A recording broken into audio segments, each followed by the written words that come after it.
नमस्ते, स्वागत है आपका वीएस कुकिंग पर। तो घर और किचन के काम को बहुत ज़्यादा आसान बनाने के लिए मैं कुछ टिप्स एंड ट्रिक्स लेकर फिर से आ गई हूँ, जो आपके बहुत ही काम आने वाला है, आपके बहुत सारे पैसे भी बचाने वाला है। तो हमारा सबसे पहला टिप्स यहाँ पे, इस तरह की जो रील होती है, धागा ख़त्म होने के बाद हम उसे फेंक देते हैं, लेकिन इसे फेंकने के बजाय हम इसका बहुत अच्छा इस्तेमाल कर सकते हैं। तो यहाँ पे मैंने डबल टेप ले लिया है। अब जो रील हमारे पास है, उस पे हमने दोनों तरफ डबल टेप को लगा देना है, इस तरह से। तो एक हमारा बहुत अच्छा ऑर्गेनाइजर बनकर तैयार हो गया है।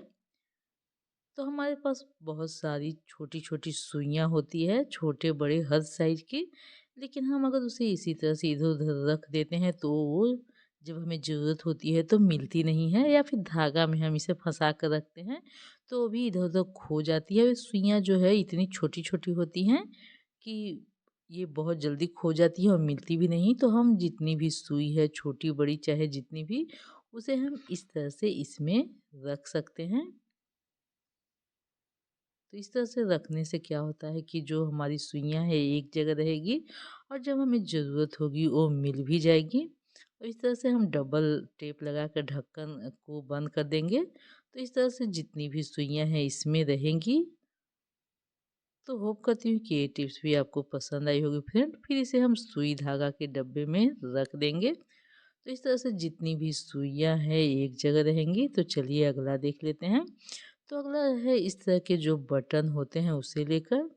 इस तरह के जो बटन होते हैं हमारे कोट या स्वेटर में होते हैं, और कभी-कभी वे स्वेटर ख़राब हो जाते हैं, तो हमें इस तरह के जो बटन हैं वो मिल जाते हैं, तो हम इसे फेंक देते हैं। लेकिन फेंकने के बजाय इसे हम इस तरह से इस्तेमाल कर सकते हैं।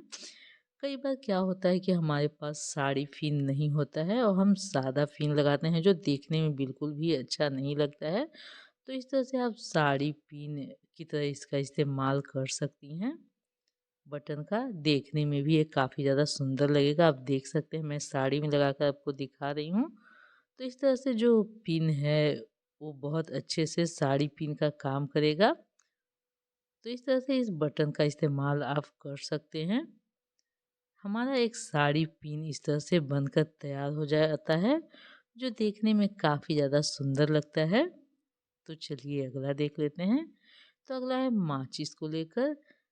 तो क्या होता है कि जब भी हम माचिस जलाते हैं और उसकी तिल्ली को हम इधर उधर फेंक देते हैं, तो वो देखने में काफ़ी ज़्यादा गंदा लगता है। माचिस की जितनी भी तिल्ली है इधर उधर बिखरी रहती है फर्श पर, तो देखने में बिल्कुल भी अच्छी नहीं लगती है। कभी कभी तो बच्चों के पैर में भी लग जाती है। तो हम क्या करेंगे कि एक दूसरी माचिस लेंगे। तो ये जो मैंने दूसरी माचिस ली है वो बिल्कुल खाली है, तो हमें खाली माचिस की डब्बी ही लेनी है। तो दोनों माचिस की डब्बी को चिपकाने के लिए मैं यहाँ पे डबल टेप का इस्तेमाल कर रही हूँ। आप यहाँ पे फेविक्विक का भी इस्तेमाल कर सकती हैं। तो मैं डबल टेप को एक माचिस के डब्बी पर लगा लूँगी, उसके बाद दूसरी को इसमें इस तरह से चिपका दूँगी। तो इस तरह से क्या हुआ कि जब भी हम माचिस जलाएंगे, तो जो जली हुई माचिस की तिल्ली होती है उसे हमें खाली माचिस की डब्बी में रख देना है। तो इससे क्या हुआ कि जो माचिस की तिल्ली है वो एक जगह रहेगी। इधर उधर फेंकने के बजाय हम उसे माचिस की डब्बी में ही रख देंगे, और जो वो भर जाए तब उसे हम फेंक देंगे। तो इस तरह से आपका घर साफ भी रहेगा और जो जली हुई माचिस की तिल्ली है वो भी एक जगह रहेगी। तो चलिए अगला देख लेते हैं। तो अगला है इस तरह के सेफ्टी पिन को लेकर। जब भी हम साड़ी वगैरह में पहनते हैं तो उसमें इस तरह के सादा सेफ्टी पिन लगाते हैं, तो वो देखने में बिल्कुल भी अच्छी नहीं लगती है। कई बार हमारे पास साड़ी पिन नहीं होता है तो हम इसी तरह के पिन का इस्तेमाल करते हैं। लेकिन नेल पेंट तो हम सभी के पास होता है, तो आप यहाँ पे एक काम कर सकती हैं कि जिस रंग की साड़ी आपको पहननी है उस रंग के नेल पेंट तो हमारे पास होते ही हैं। तो बस हमें क्या करना है कि सेफ्टी पिन में नेल पेंट को लगा देना है। जिस रंग की साड़ी हमें पहनना है उसी रंग का नेल पेंट हमें लगा देना है, और उसके बाद सेफ्टी पिन को सूखने के लिए रख देना है। तो इस तरह से आपका एक बहुत अच्छा साड़ी पिन बनकर तैयार हो जाता है।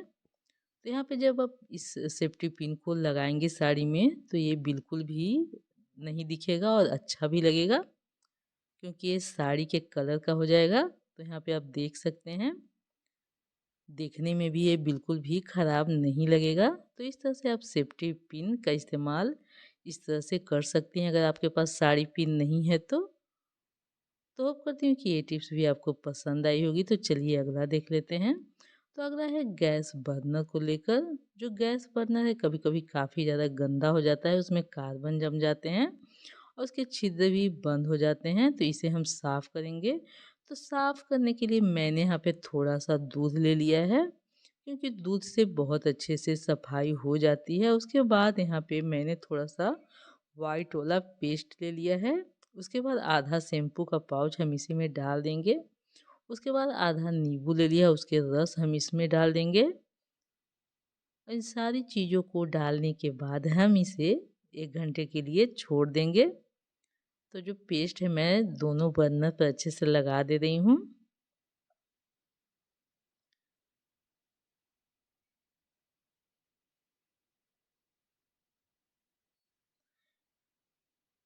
तो यहाँ पे 1 घंटा हो गया है। अब हम दोनों बर्नर को स्क्रब की मदद से इस तरह से रफ कर लेंगे। तो जो दूध का हमने यहाँ पे इस्तेमाल किया है, जो दूध है वो गैस बर्नर के सारे कार्बन को ख़त्म कर देता है और इससे जो बर्नर है हमारा बहुत अच्छे से साफ़ हो जाता है। तो इस तरह से काले पड़े हुए बर्नर को आप बहुत अच्छे से चमका सकती हैं। तो यहाँ पे मेरा लोहे का बर्नर है फ्रेंड। तो इस तरह से हम इसे रफ करते हुए अच्छे से साफ़ कर लेंगे। इसमें जितनी भी कार्बन जमी होगी वो सारी निकल जाएगी। आप देख सकते हैं कि जो पानी है वो कितना ज़्यादा गंदा हो गया है। तो हम इसे साफ़ पानी में अब धो लेंगे। तो धोकर मैं आपको दिखाती हूँ। तो आप देख सकते हैं फ्रेंड, जो बर्नर है कितने अच्छे से साफ़ हो गया है। इसके जितने भी छिद्र हैं वो भी खुल गए हैं और इसमें अगर कार्बन वगैरह जमी हुई थी वो भी सारी ख़त्म हो गई है। दूध में ऐसे प्रोटीन होते हैं जो सारे जो कार्बन है उसको साफ़ कर देता है अच्छे से, और जो गैस बर्नर है वो अच्छे से चमक जाता है। अगर आपका पीतल का बर्नर होगा तो बहुत अच्छे से चमक जाएगा। तो आप एक बार ट्राई करके ज़रूर देखिएगा फ्रेंड। इससे जो गैस बर्नर है बहुत अच्छे से साफ़ हो जाते हैं। तो चलिए अगला देख लेते हैं। तो अगला है इस तरह के जो प्लास्टिक के डब्बे होते हैं उसे लेकर। कई बार हम खाना वगैरह बनाते हैं या जो सोन पापड़ी की मिठाई वगैरह होती है वो आते हैं, तो इस तरह के डब्बे हमें मिल ही जाते हैं। लेकिन हमें इस तरह के डब्बे की ज़रूरत नहीं होती है तो हम उसे फेंक देते हैं। लेकिन इसके फेंकने के बजाय हम इसका इस्तेमाल कर सकते हैं। तो सबसे पहले हम निशान बना लेंगे, उसके बाद चाकू गरम करके इसमें हम इस तरह से होल बना लेंगे। तो इस तरह से आप चाकू वगैरह गरम करके कीजिएगा तो बहुत अच्छे से होल बन जाते हैं। तो मैं यहाँ पे 3 होल इसमें बना ले रही हूँ। तो इस तरह से हमें इसमें होल बना लेना है। तो इसमें हम रखेंगे अपने टूथब्रश को। तो अगर आपके घर में ज़्यादा फैमिली मेम्बर हैं या ज़्यादा ब्रश है तो आप इसमें ज़्यादा होल बना सकती हैं।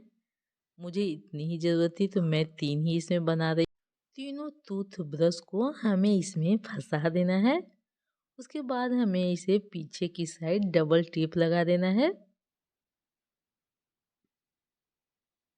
डबल टेप लगाने के बाद हम इसे अपने बाथरूम में चिपका देंगे। तो इस तरह के जो डब्बे होते हैं इसका इस्तेमाल हम इस तरह से करेंगे तो हमारे जो टूथब्रश हैं वो भी साफ़ रहेंगे, उस पे धूल मिट्टी नहीं पड़ेगी और इस तरह से देखने में भी ये काफ़ी ज़्यादा सुंदर लगते हैं फ्रेंड। तो यहाँ पे मैंने बाथरूम में इसे चिपका दिया है।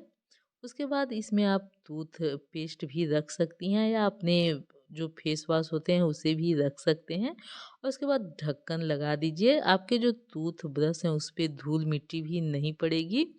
कभी कभी क्या होता है कि चिपकिली वगैरह भी उसे छू देती है, तो इस तरह से चिपकिली वगैरह भी इसे नहीं छुएगी और ये जो टूथ ब्रश है वो साफ भी रहेंगे और इस तरह से देखने में भी काफ़ी ज़्यादा सुंदर लगेगा। तो होप करती हूँ कि ये टिप्स भी आपको पसंद आई होगी फ्रेंड। तो वीडियो पसंद आए तो एक लाइक ज़रूर कीजिएगा। तो इस तरह के जो ब्लैंकेट होते हैं सर्दियों में हम इसका इस्तेमाल करते हैं। हम सभी के घरों में इस तरह के ब्लैंकेट इस्तेमाल में आते हैं। कुछ हम ओढ़ने के लिए इस्तेमाल करते हैं, कुछ बेड पर बिछाने के लिए और हर घर में इसे धोने का तरीका अलग होता है। तो मैं भी जो तरीका आपके साथ शेयर करूँगी वो भी कुछ अलग ही है। आप चाहे हाथ से धोवें, चाहे मशीन में धोएँ, आपका जो ब्लैंकेट है बिना रगड़े बहुत अच्छे से साफ़ हो जाएगा। तो ये जो ब्लैंकेट है काफ़ी ज़्यादा गंदा हो गया है फ्रेंड। आपको अच्छे से दिखाई नहीं दे रहा होगा लेकिन ये बहुत ज़्यादा गंदा हो गया है। तो यहाँ पे मैंने 2 से 3 ब्लैंकेट को ले लिया है। पतले वाले ये ब्लैंकेट है जिसे हम बेड पर बिछाते भी हैं और ओढ़ते भी हैं। तो अगर आप इसे मशीन में धो रही हैं तो इसमें आप 2 ढक्कन ईज़ी डाल लीजिए। तो मैंने यहाँ पे 2 से 3 ब्लैंकेट लिया है, उसी के हिसाब से मैं इसमें ईजी डाल रही हूँ। तो 2 ढक्कन मैंने इसमें ईजी डाल दिया है और सबसे मोस्ट इम्पोर्टेंट हम इसमें 1 पैकेट शैम्पू पाउच डालेंगे। शैम्पू जो है इसमें जो चमक है उसको बरकरार रखेगा और 1 पैकेट हम यहाँ पे इनो डालेंगे। इनो बहुत ज़रूरी है फ्रेंड। तो इनो है वो मैल को फुलाता है, आपका जो ब्लैंकेट है बहुत अच्छे से साफ़ हो जाएगा।